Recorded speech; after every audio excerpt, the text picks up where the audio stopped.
So I'm Dave Menapace. As Sam said, I'm a Airbnb co-host.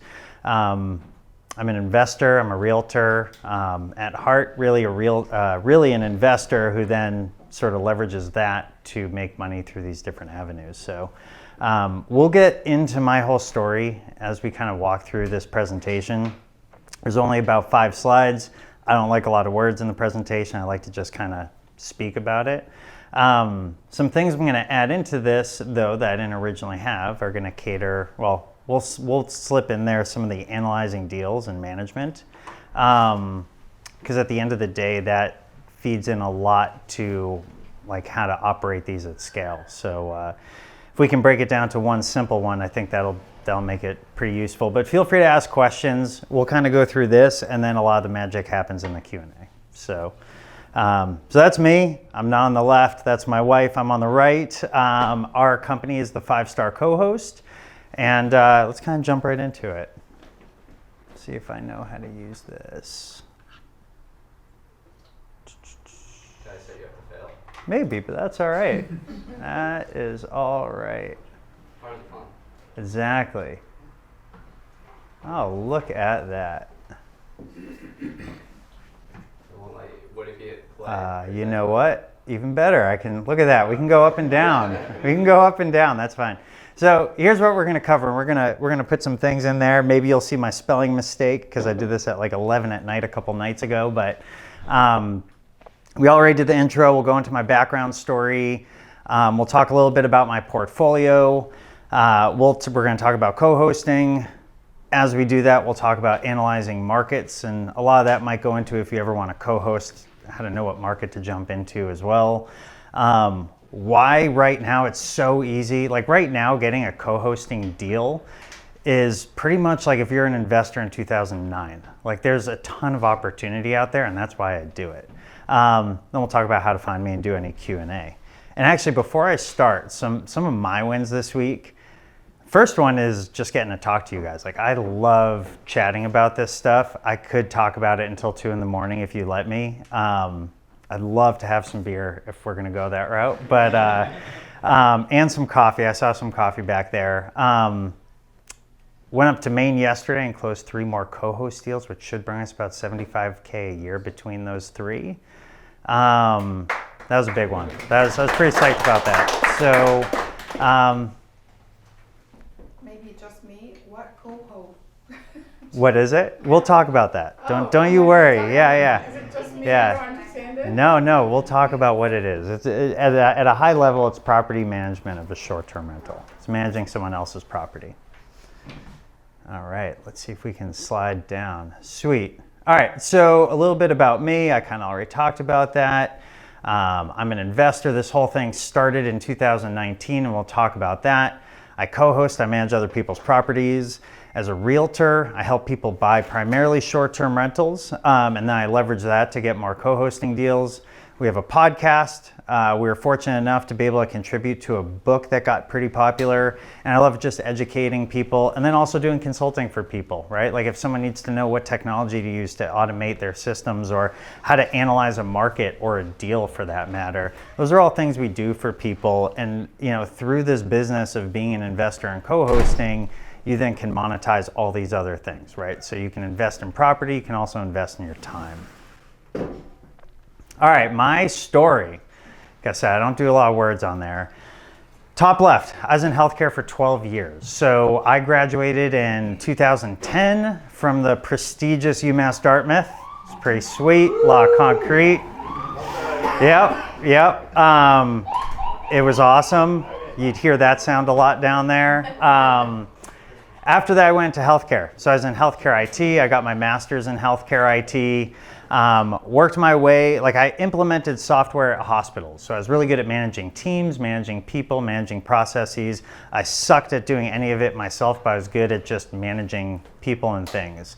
As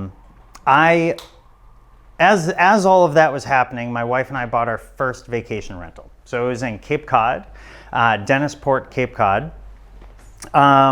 The way the conversation went was, we had actually at Sam's friend's grandma's place. I've been crashing on his grandma's floor for like 10 years in the Cape every summer around 4th of July, and it was freaking awesome. It was great. Then I met my wife, and like it was still awesome, but it was getting a little bit less awesome. And we rented a place. By summer number 10, at this point we're about 30 years old or so. We rented a place. I was sitting on Grammy's front porch drinking Bud Light at like 9:30 in the morning and booked it for the next summer.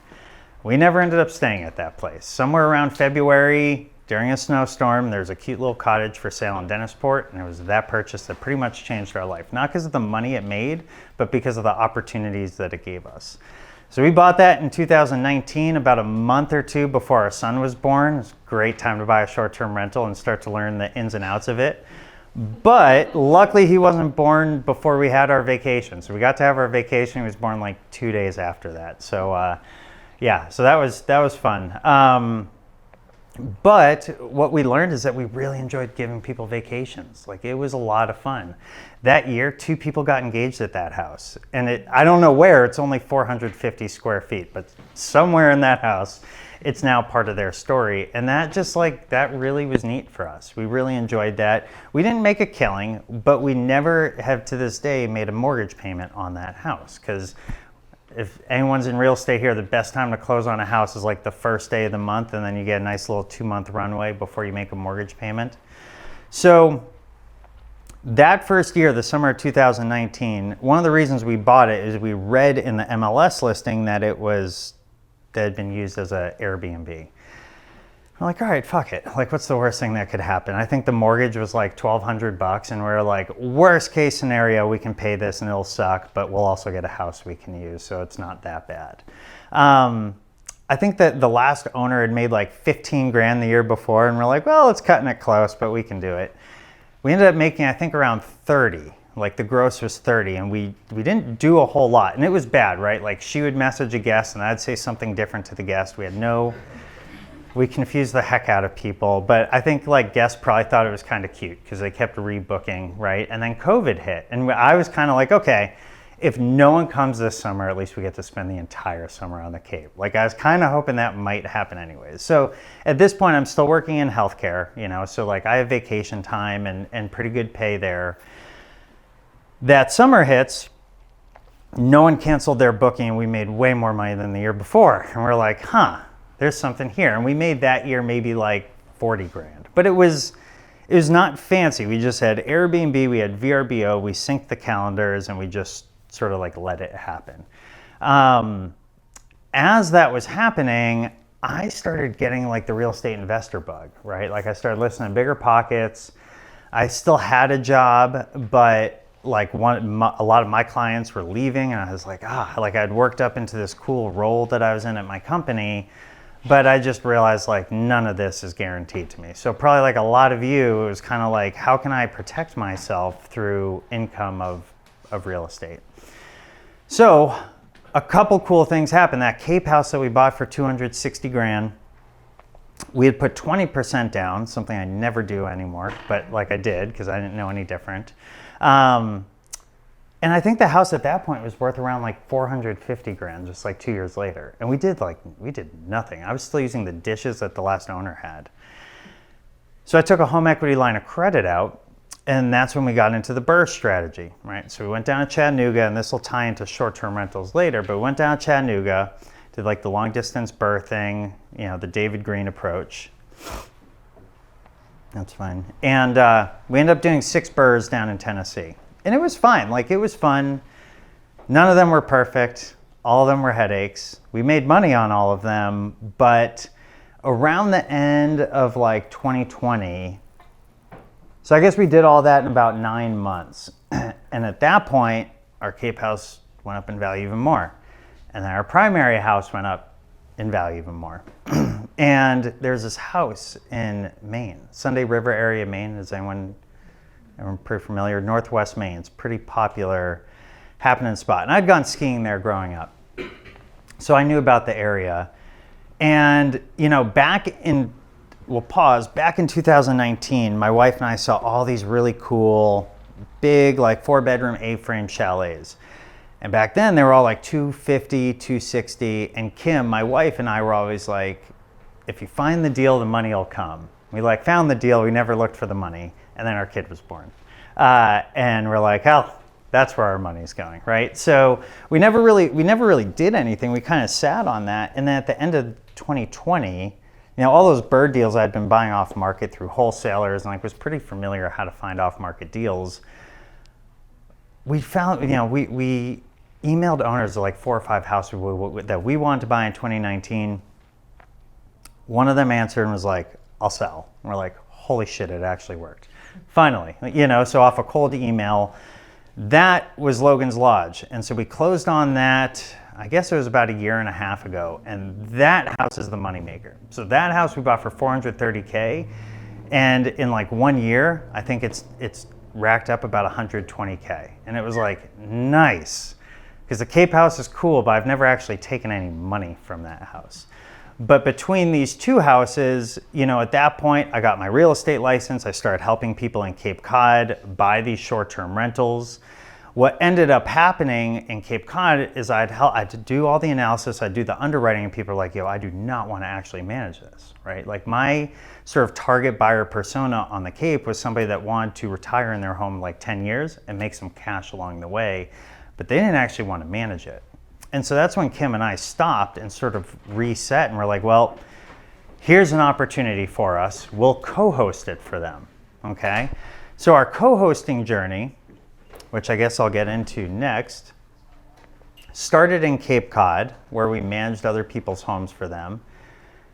And now it's just exploded in Maine. And we're going to talk about why in a little bit. So our co-hosting portfolio, so to speak, is Cape Cod, it's in Maine. We had some in Vermont, and then that person became a consulting client, and I just taught them how to self-manage. And then Saratoga Springs, and then Northern Georgia, and Chattanooga, Tennessee, where we have the long-term rentals. So it's kind of just like developed and formed. And if you're a real estate agent, it helps because you can leverage that and make other realtor connections in these different markets that you might never be licensed to perform in, but it kind of gives you an opportunity to start like getting clients that way. So before I go in like head deep into co-hosting, what co-hosting is it's essentially managing someone's short-term rental for them. That's what it is. Outside of with a long-term rental, right, you're doing all the marketing when you're getting the tenant, but you're not doing a whole lot of marketing after that, right? It's like, cool, this person's in there for 1 year, maybe 2 years. With short-term rental, the game is marketing. So you just take that skill set from being like a long-term rental property manager, parlay that with Airbnb, and then our typical rate is usually between 20 and 30% is what we're gonna charge, like of the guest rate is what we're going to end up charging. So before we go into all of that, some of the things that we had to learn, there's some tools out there. I just want to hit on like the markets and stuff like that. There are tools that are going to help you underwrite like an Airbnb, see what it can make. The one I like the best is actually called STR Insights. So STR Insights is going to run you about $200 a month, but you don't need it forever, right? You'll get it as you're looking to find what market to buy in. And what I like about it is it's going to tell you like what markets have the highest returns. And there's some other tools I use too, but STR Insights is one of my favorites. It's only going to show properties on there that are online at least 200 days a year. So it's not like you're getting flooded. Like in the Cape, you might get people that just rent for like 1 month. 1 month a year, they got the same 4 families in there, and that's it. It's not really a great data point, right? When you're trying to be like, well, what is that main house that's going to make me $100,000 a year, right? So it's a great tool. Offline, sometime I can give someone a walkthrough of it. I don't make any money for doing that. I do know the owner of the company, but that's just because we met at a conference. What I'll also say is that every single market is going to have some level of saturation. It's just going to happen. Sam and I were talking about it a bit ago. On the Cape, that saturation is a 3-bedroom, 1-bathroom house. Like it just is, because 1 million people bought them during COVID because they were affordable, and now 1 million people are trying to rent them, right? every market though is going to have its own saturation point. So Cape Cod, for example, I like to stick to 2-bedroom or 4-bedroom homes. 2-bedroom home is like great and affordable for a family vacation. 3-bedroom starts to stretch it, where it's like the town's probably only going to let you sleep 6 to 8 people, and it's just a little bit too small for a family to get into. 4-bedroom is awesome because then you can go back to sleeping like 8 to 12 people, and 2 families can hop in on it. So there are these, different areas. Like up in Maine, you got to have a certain type of home that's going to perform well. A home that has big floor, or I should say my part of Maine, floor to ceiling windows, right? Big A-frame, something with a view, right? Who said they had a New Hampshire house? Do you have a hot tub? No. So that's going to help you in the shoulder season. So I bet if you were to go on Airbnb, if you were to like use STR Insights or like even AirDNA is the other tool I use. But if you're going to hop on any of those sites, I promise you the ones that are in like the 95th percentile probably all have a hot tub. And a lot of times you can finance that. Like our hot tub in Maine, we got from a place called Mainly Tubs, 0% down and 0 financing for 5 years and a free installation. I was like, this is fucking sweet. Because like I get an extra $150 a night because of that hot tub. And then that's what's pulling people in on the shoulder seasons especially. So that'll be a quick one for you. That's why I came to. Yeah. So some of the things like with with running just like a single Airbnb, like some of the mistakes I made is my wife and I didn't have our lanes, and that's why we kept jumping in, like messaging guests, different things at the same time. So if you're going to do it with your spouse or with a partner, I always say just like figure out what your roles are going to be, just like any investment endeavor, just like figure out who's doing what on the front end. Now, like with co-hosting, really I manage the ops. I do all the analysis. I do a bunch of consulting. My wife runs like all the strategy with the markets, helps me figure out what we're going to charge an owner, like what percentage. And she does like all of the accounting and back end, and just like when I invest and when I get new clients, I leave a fucking trail of dust behind me. Like it's a disaster, right? Like I'm psyched that I like closed the deal, and then it's like, oh my God, papers are everywhere. So that's like, she's kind of like the main bread and butter behind that business on the back end. But figure out who's doing what. You're going to want to see, like what amenities the top performing properties have, and then just match that or try and do a little bit better. These days, like I was like fully leveraged when I bought that house in Maine. Like I'm pulling money out of equity from different houses. That's fine. It's just like now you're definitely going to want to invest on the front end. Like you're going to want to make it look cool. This isn't anymore like launch it and then as we make money, we'll do a little more. It's like, no, just get a cheaper house. Just like get a cheaper house and just like nail it on the front end, because you'll end up making more money on that cheaper house that you nail it with than on the back end, like getting a really expensive house, but you don't have a single picture on the walls and you have kind of shitty furniture and stuff like that.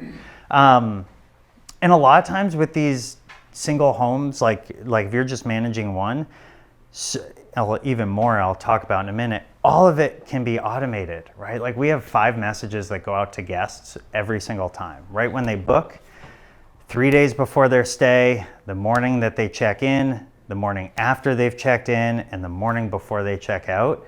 And then after that, my VA sends one more, like a more personalized note trying to like get that 5-star review out of them. And I don't have to do a single thing, right? And there's other tools and tech you can use to help automate things like pricing and things of that nature that we can kind of talk about offline. But there's so much that you can leverage that just makes this process super simple. You know what I mean? So with co-hosting, and we can even get in a little bit later, like how I do it in these markets that are pretty far away. And a lot of that goes back to the skill sets I developed when I invested in Chattanooga. And it's just systems of like checks and balances. But co-hosting, one of the reasons I love it is that you get paid first, right? So like no matter how the property performs, I'm collecting all of that money, I'm taking my cut, and I'm paying out an owner, right? And at this point in my life, I need cash flow, right? Like I got 2 kids in daycare, walked away from a super cushy job where I was only working maybe 16 hours a week. I need cash flow, right? Now, one of the things I do, I was talking about it a little bit earlier, is when I initially started co-hosting, managing for people, I was taking on any client that wanted me to manage their house. No matter if the house could make 20 grand a year or 200 grand a year, which was not the case in the beginning. People did want to work with me because they saw how my houses were performing. So like I had an in there. So I'll just pause and say, if you ever want to like kind of just continue to grow your cash flow, co-host in a market that you already have a house in, and it gives you a ton of street cred. It's way harder when you don't have a house there already. So I took on a bunch of houses. All of them weren't really making a ton of money. And owners who have access to these same tools were like, well, in 2022, it made this, right? And you're kind of like, no one can work remotely like that anymore. But you're just like constantly playing defense.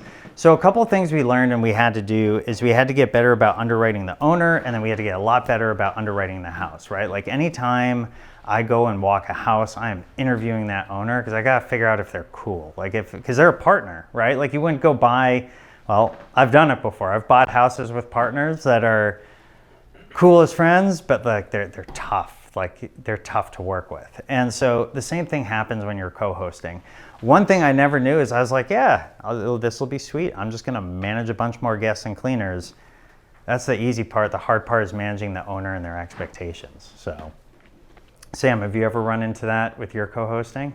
No, not yet. It's very minimal on the co-host side. I only do Yeah. one right now. I'm trying to get Yeah. another one in Scargo, Mhm. Dennis as well. But both very Yeah. friendly people that I know, and they're very offhand. Like, Yeah. ask questions. The kid I'm golfing with tomorrow is my first co-host client, and I had to fire him.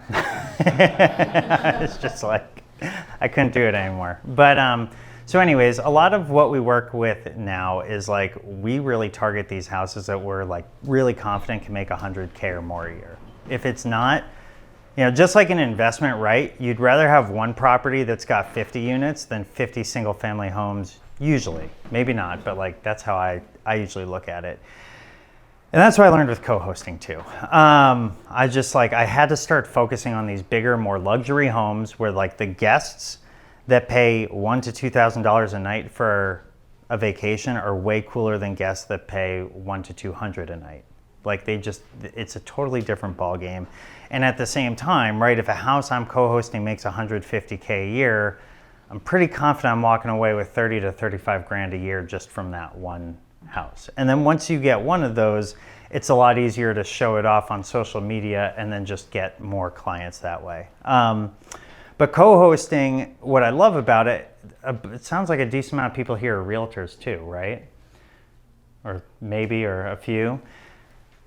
In real estate, right, like money is made when it's moved around, right? Like you have investors who are buying, right? That is, they're getting an asset, and whenever an investor buys or sells, a realtor is there to manage that transaction. But if that money's not moving, no one's really like taking that money home. Of course, equity grows and that's great, but like the velocity of money helps everybody, right? As a co-host, you sit right in the middle of that, right? Like as a co-host, when one of my clients is like, hey, Dave, I want to sell my house. It's making 200 grand a year. Well, I'm right there in case I want to buy it, which hasn't happened yet because none of them seem to want to sell, but like I am there. And if it's in Massachusetts, I can manage that transaction. Or I can go call up my realtor friend and say, hey, this house is coming on the market, or just in our different networks, connect different buyers. So it's like you're way closer to being a connector and you just have this residual income off of it. So as a realtor, that's one of the things I love about being a co-host. And, you know, I definitely don't have as many sales this year as a realtor compared to last year. Like hands down, it's been way harder for me. But like, I've been getting more and more co-hosting clients because they're just like, no one wants to sell right now. So it's like, great, at least in my market. So it's like, great, I'm just converting them over to co-host leads. And then at some point, if they do want to sell, I'm there to sell the property. So you just have a ton of opportunities as a real estate agent. And then if you're ever helping an investor or a buyer, it's a lot easier for me to walk a neighborhood in Cape Cod and be like, I manage that house. I think you could make this much at this house because, the similarities between the two. It just helps to kind of support your own business there. And then as an investor, of course, it helps you on that front. Because you're right there. You already know how to manage the house, and maybe it's a pretty good one to buy. So I kind of alluded to this earlier, but why is it such a good time to be a co-host now, right? I found that a crap load of people bought vacation houses in the last 2 years, and a couple things have happened. Either they can't use the house as much because their job is just not letting them be remote like they were the last 2 years. And they're like, I'd like to make some money off of this. So there's a ton of opportunity there. Some people are self-managing and they're kind of learning, or some people are self-managing and they just don't want to manage it anymore. They're kind of done with it. Maybe they haven't implemented these systems that could help them grow revenue or manage themselves. So there's opportunities to get clients that way. There's also a ton of people that went with really massive management companies that have been around for decades. And I promise you, those people aren't using things like dynamic pricing, and they're not checking to see where they're ranking on Airbnb, and they're not using certain tools and technology. They're gonna help that home be visible and rentable. And they're definitely not walking through the house and seeing what are the top 5% of the properties doing, and then actually successfully convincing the owner to make those investments to do the same thing. For them, it's a numbers game, right? And for us, we've always wanted to just have a much smaller portfolio of way better properties that are just a lot easier to manage. So what I've found is that, I think the reason our portfolio has been growing so much is there's people that are not necessarily in financial pain, but they're a little pissed off with how their house is doing. And I do find that it is 15 years ago, where it seems like any market that I jump into, within a month of doing some marketing, and my marketing is free, I'm just networking with other real estate agents. Eventually, all of a sudden, we're getting calls to co-host properties, and a lot of them we do say no to because they're just not, they just wouldn't make the money that we want. But it's been this very viable sort of lead generation source, and then I'm able to bring value to other realtors and help them in the event that they want to sell too. Because half the time I talk to people, it does become a sale for another realtor in another market, because I'm just there's no saving this. This suited you in 2020 for what you wanted. That's not suiting the market for what the market is calling for. So, to kind of cap it off on co-hosting, for me as an investor and as a realtor, it's been this super complimentary service to all of them. And now it's just become my primary service. I kind of said, well, if every house I bring on, I'm knocking out 20 to 30K in revenue a year, that's very easy to predict, right? Because bookings are there. And if you have a strict cancellation policy, those bookings aren't going away. For me, it's I can project out my income over a year. Whereas a realtor, I was just burning so much time at open houses, and the amount of time we came in second out of 15 offers, just doesn't stop. So for us, it's been really successful. It's been something that's been scalable through the use of virtual assistants and then just technology. And then it helps us just be closer to different markets in the event that we want to invest. So I'm going to pause there because that was kind of a big run through, but just see if there's any questions on that.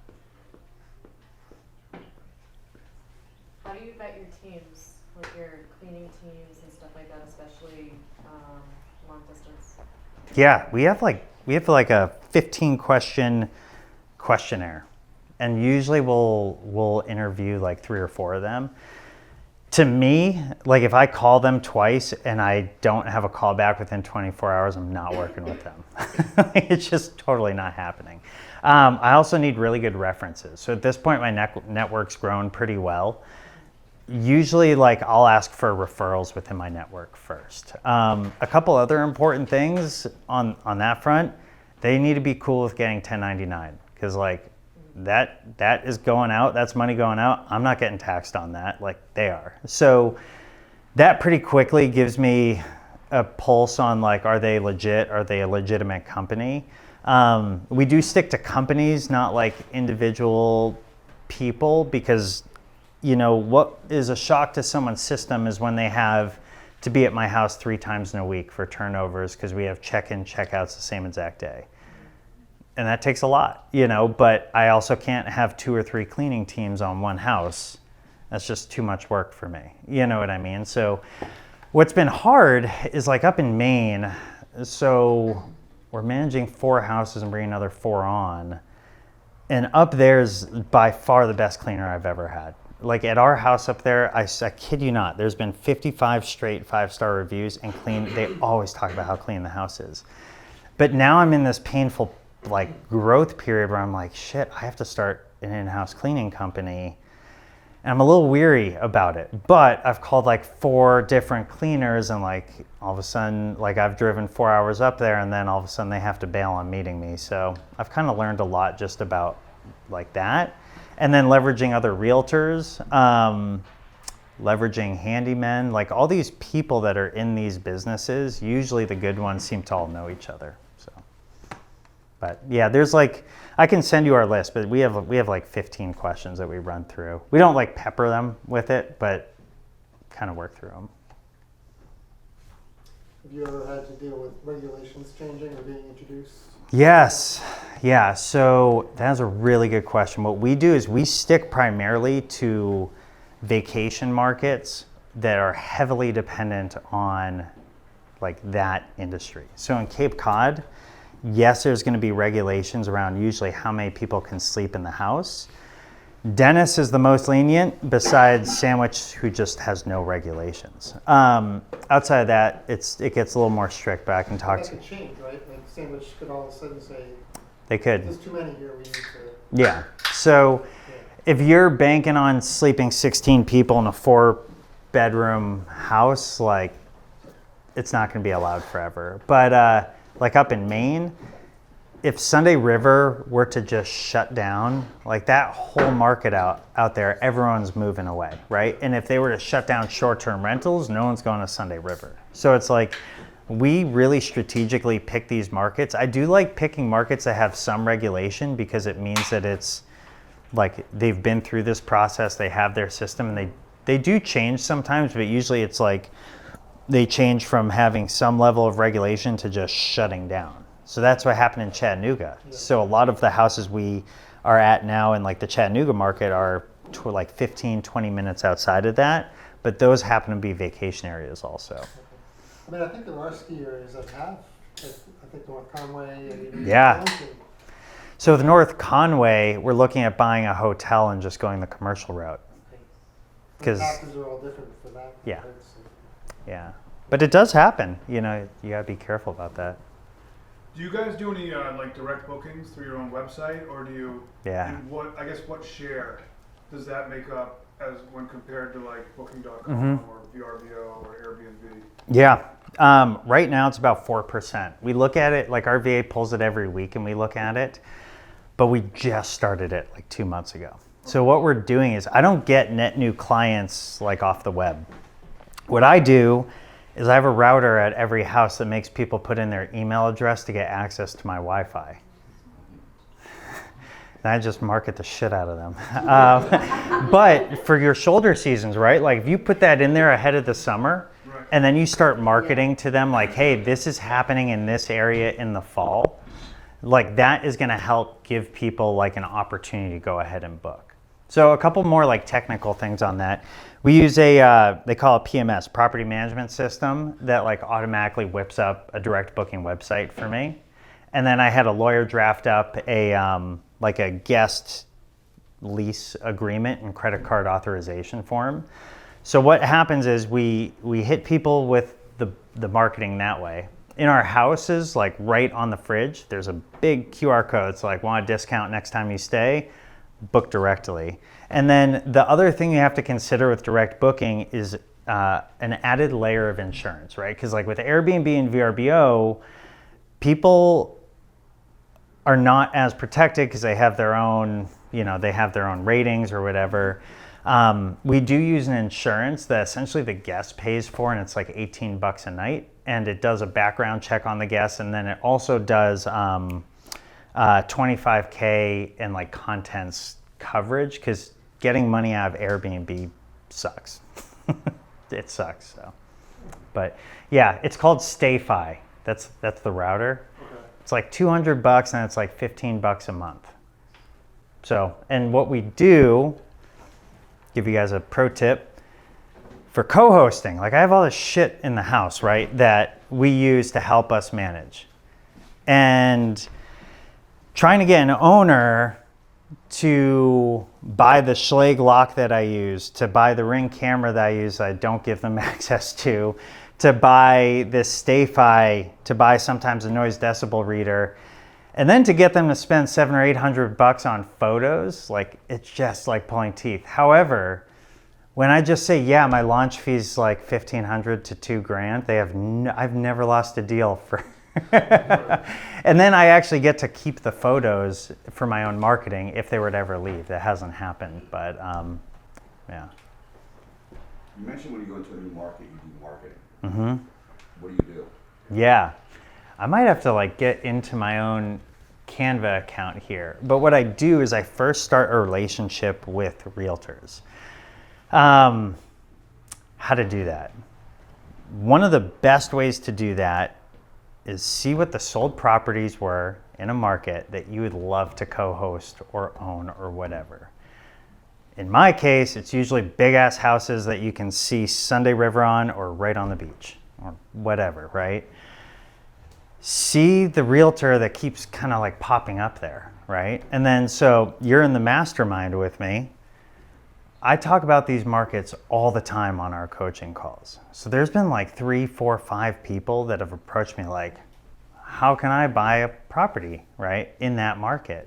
Are you a realtor there, Dave?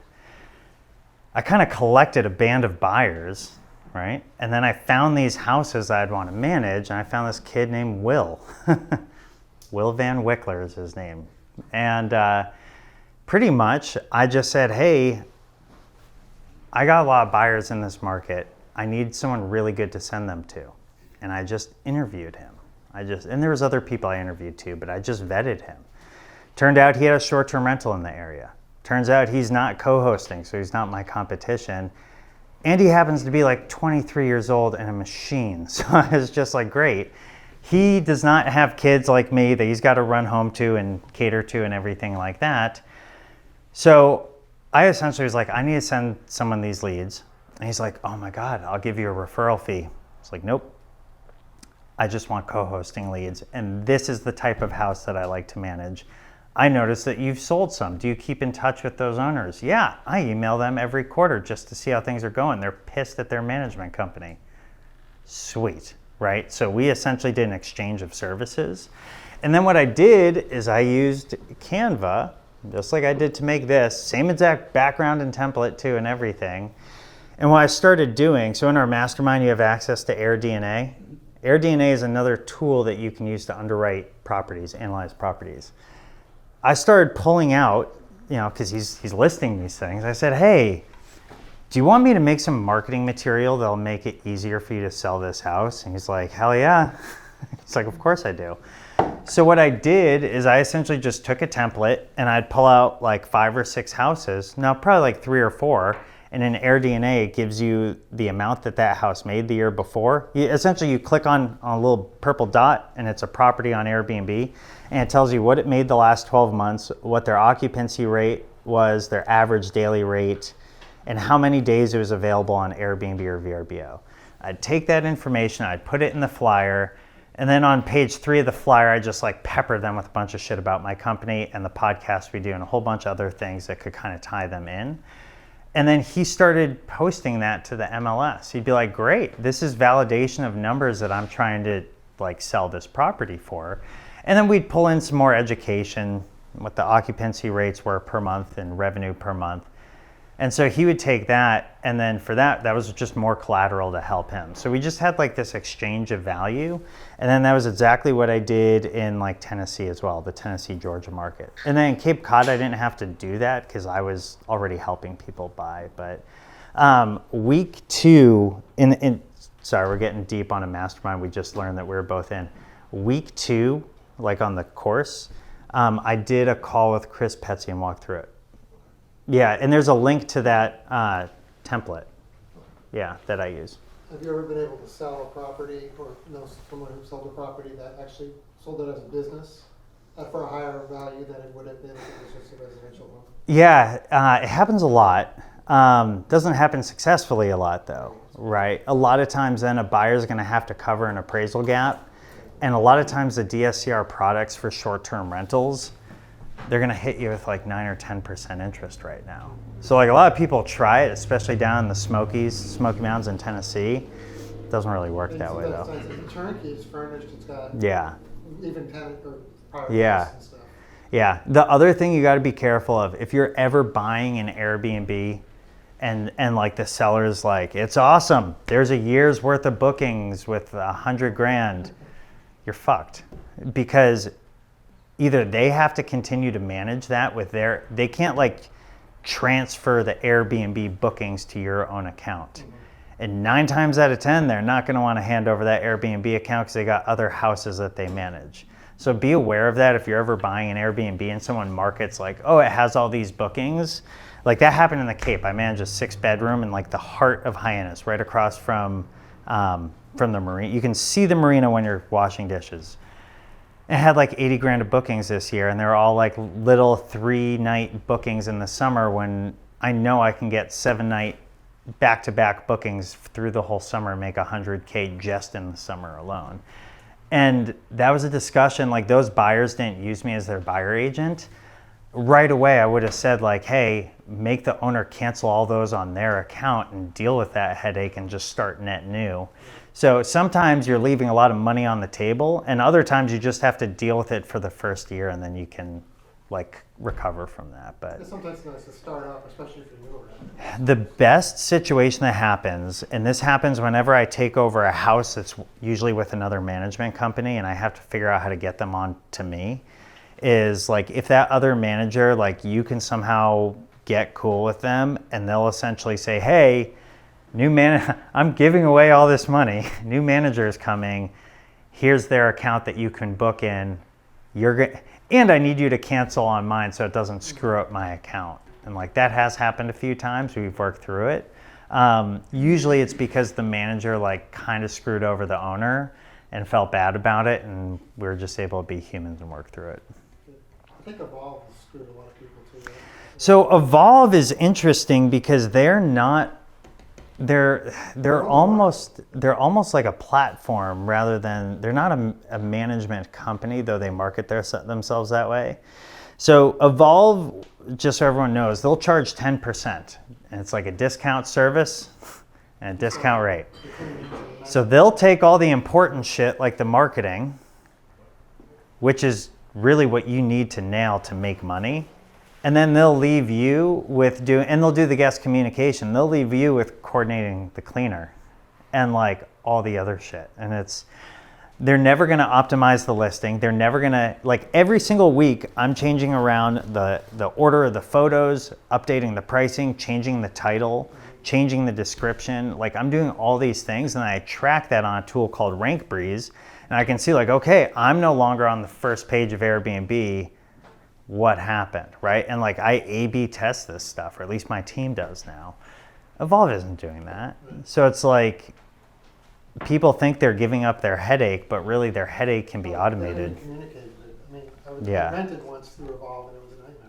Yeah. So as the guest, you can see it's not even that great. So It's actually good to know because I'm one of their agents.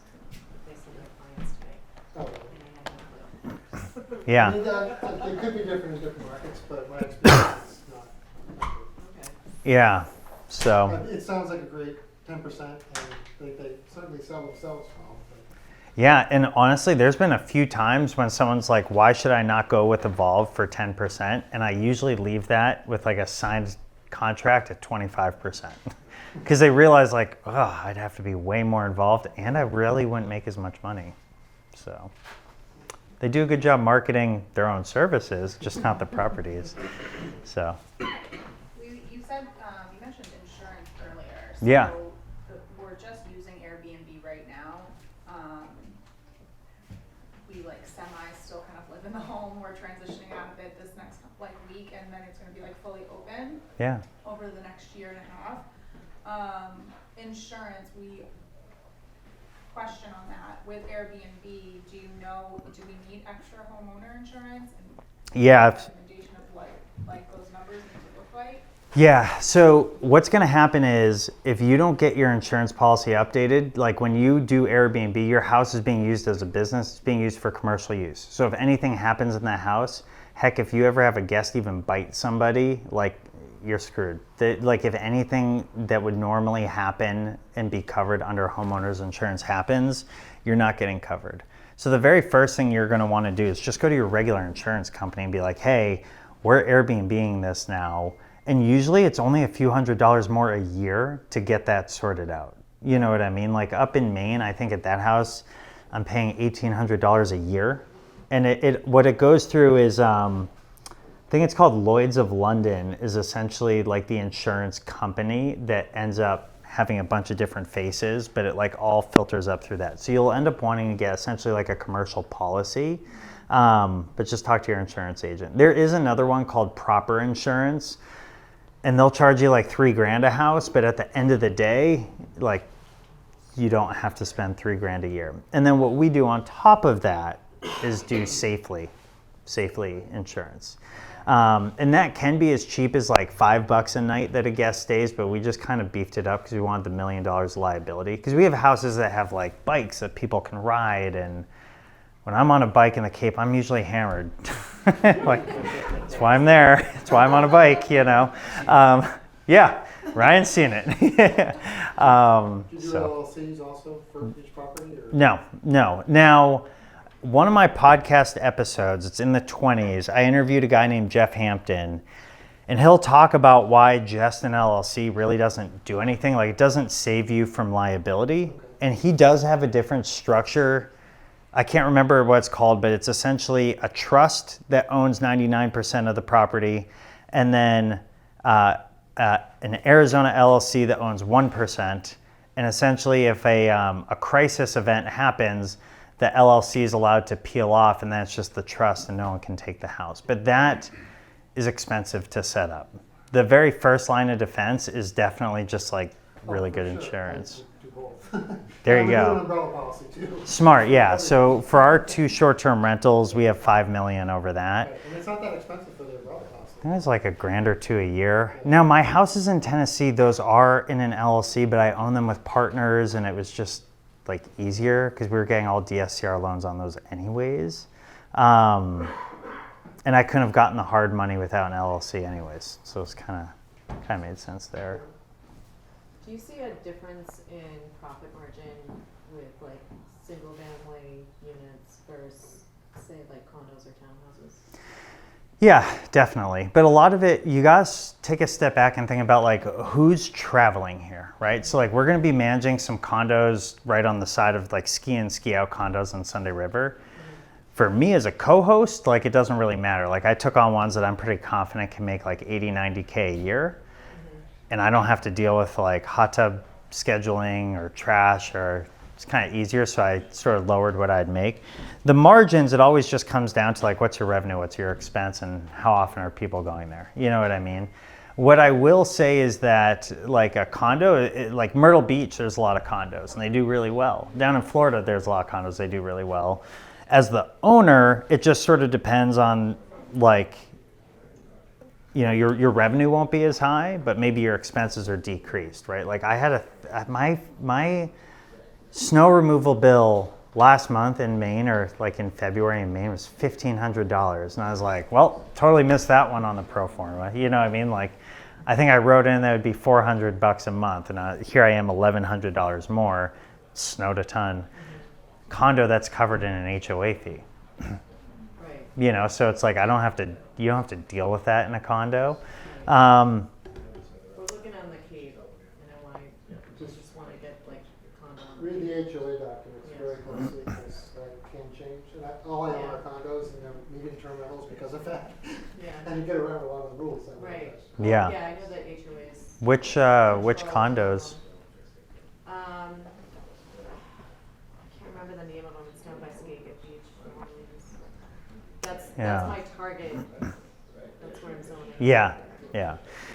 The one thing I would stay away from are the condo cottages that are seasonal only, because you're paying like an HOA of like $1,000 a month for the land, and then you have the land lease, and you can only keep it open for like our rental season in the Cape goes from April through November, and then we just shut it down after that.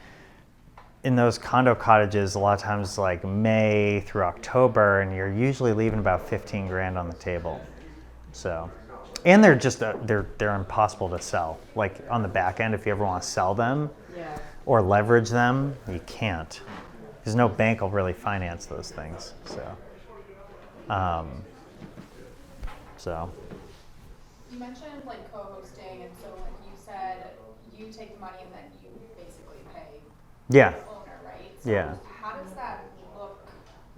So it sounds like you have your own website that like tracks all the money and brings in all of that, so it might be a little bit easier. If Yeah. I'm just thinking like Airbnb, because like you have to have like the license number and everything, and then like where's the payout coming from? So the payout's always going to you, and then you're writing the Exactly. check. So one of the things I learned real fast was we now only use our own Airbnb account for our co-hosting clients. I used to take on their Airbnb account. That's why I had to fire everyone, because it was like I had people, over the last 5 years, I've probably served like thousands of guests, and probably like 1,000 dogs too. And by the way, like I've still never had anything actually destroyed by a dog, just humans or my kids. My kids are way worse than any dog that's ever been in a house.